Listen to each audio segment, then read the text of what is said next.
Hai Velas, thank you banget udah ngeklik video ini. Dan buat kalian yang baru, selamat datang. Nama aku Lena, aku au pair dan sekarang tinggal di Denmark. Aku berbagi informasi mengenai dunia au pair, kehidupan di luar negeri seperti apa, dan juga tips-tips traveling.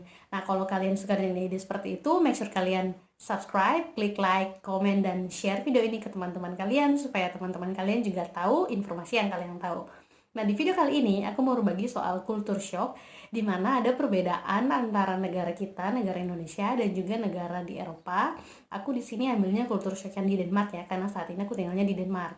Nah, kalian mau tahu culture shocknya itu seperti apa saja? Keep on watching.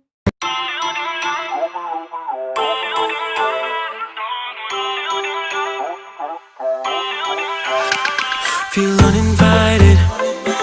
Left home in West LA. I'm not excited. So uninspired. On my way to play the bay while you're alone. Kalau kita berbicara soal culture shock, maka yang pertama kali muncul di pikiran aku adalah makanan. Karena aku berasal dari Indonesia, di mana makanan Indonesia adalah menurut aku makanan terenak di seluruh dunia. Ketika pindah ke Denmark, aku agak sedikit kesulitan beradaptasi dengan makanan yang ada di sini. Kenapa? Karena di orang Denmark itu makanan mereka itu hanya kentang dan roti saja. Kalau mereka lagi rajin masak, mereka akan bikin potetonya itu direbus doang, dikasih garam dikit, udah. Kemudian mereka bikin kayak side food kayak chicken atau beef gitu ya, yang hanya juga pakai salt and pepper, udah itu aja. Jadi basically mereka punya makanan itu rasanya itu tidak seenak makanan Indonesia, yang membuat lidah aku sebagai orang Indonesia tuh kayak ini ada yang kurang apa gitu ya, apa kurang micin atau apa gitu. Nah, itu kalau mereka rajin masak. Kalau mereka nggak rajin masak, mereka itu makannya cuma roti. Dan rotinya itu beda. Rotinya itu bukan roti tawar seperti yang kita makan di Indonesia, tapi nama rotinya itu rye bread kalau bahasa Inggris gitu ya. Tapi kalau bahasa Denmark mereka bilangnya rugbrød.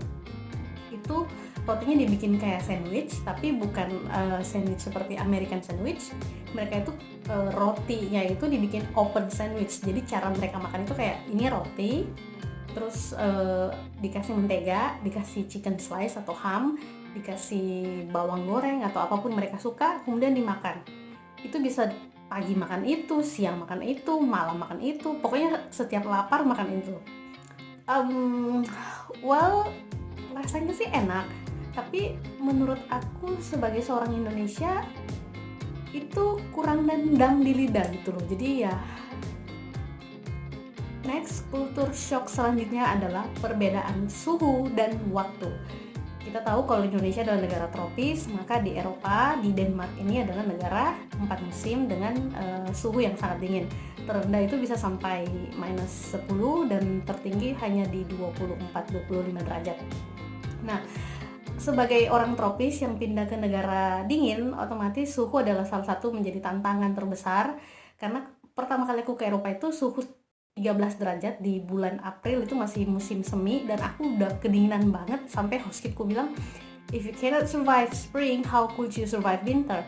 Dan emang benar 13 derajat itu pada saat itu dingin banget menurut aku ya.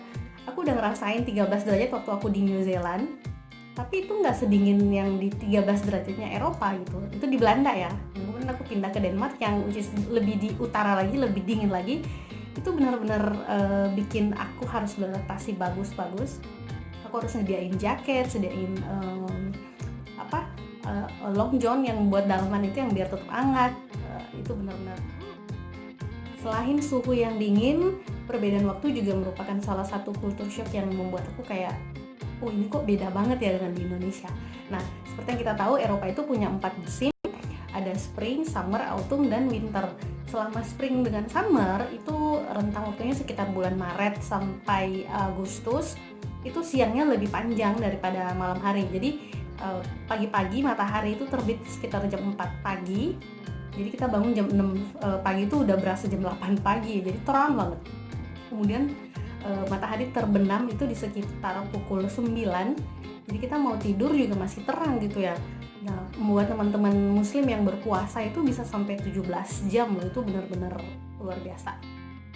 Sedangkan pada saat winter itu matahari terbitnya lebih lama, terbitnya sekitar jam 9 dan terbenamnya sekitar jam 4 sore. Jadi pada saat winter itu lebih suram, lebih gelap gitu. Jadi orang-orang pada depresi, udah dingin, udah suram, udah gelap, jomblo lagi, mana nggak depresi.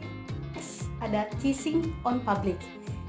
Sebagai orang Indonesia, kalau kalian melihat ada pasangan di depan kalian kissing di depan publik, itu apa yang akan kalian lakukan? Komen di bawah ya. Kalau aku sih kayak liatin gitu ya, namanya juga orang Indonesia. Nah, orang-orang di Denmark itu bebas mengekspresikan perasaan mereka terhadap pasangan mereka itu dengan cara apapun, termasuk dengan kissing on public. Pernah aku jalan-jalan di Copenhagen bersama teman-teman gitu ya, terus di depan kita ada pasangan muda-mudi, tiba-tiba dia berhenti gitu. Nah, aku pikir mereka ketinggalan apa gitu, ternyata mereka ciuman dong di depan kami gitu. Nah, mereka tuh kayak nggak kasihan apa sama jomblo-jomblo yang ada di belakang gitu ya. Jadi selain di jalan, di bus, di stasiun, bahkan ada di taman gitu, mereka kayak tidur-tiduran ya sambil mengekspresikan rasa sayang mereka, dan mereka nggak malu gitu. Well, gimana menurut kalian? Komen di bawah. Kultur shock selanjutnya adalah ketepatan waktu. Kalau di Indonesia kita janjinya jam 3, datangnya jam 4.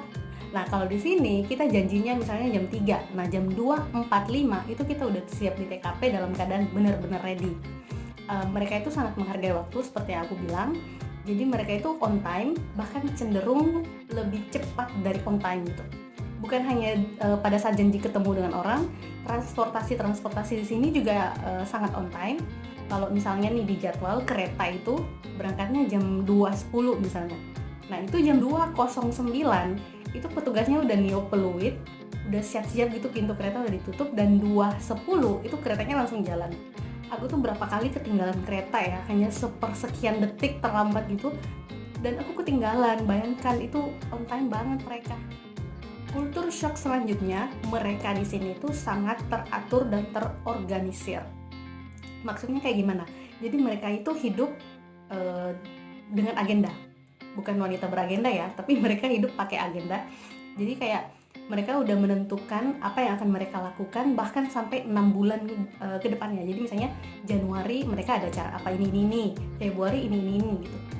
Awalnya aku pikir hidup kok ribet amat ya, kalau mau apa gitu ya tinggal bikin aja. Tapi dengan adanya agenda ini, aku belajar bahwa hidup kita jadi lebih terstruktur, hidup kita jadi kayak lebih teratur gitu loh. Kita lebih bisa memaksimalkan waktu yang ada, bisa memaksimalkan bahkan potensi diri kita itu kelihatan gitu.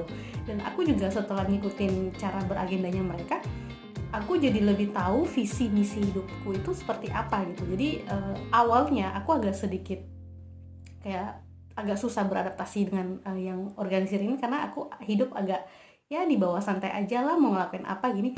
Tapi lama-lama aku jadi seneng dengan adanya agenda dan terorganisir ini. Nah, itu dia teman-teman kultur shock yang aku alami selama aku tinggal di Denmark. Ambil yang baiknya, tidak semua bisa kita terapkan di Indonesia, karena menurut aku setiap negara itu punya keunikan masing-masing. Jadi ambil aja yang positifnya, oke? Nah, sampai di sini dulu videoku kali ini. Kalau nanti aku punya informasi yang lain lagi, akan aku bagikan buat kalian semua. Keep healthy, keep strong, keep safe, dan see you in my next video. Bye-bye!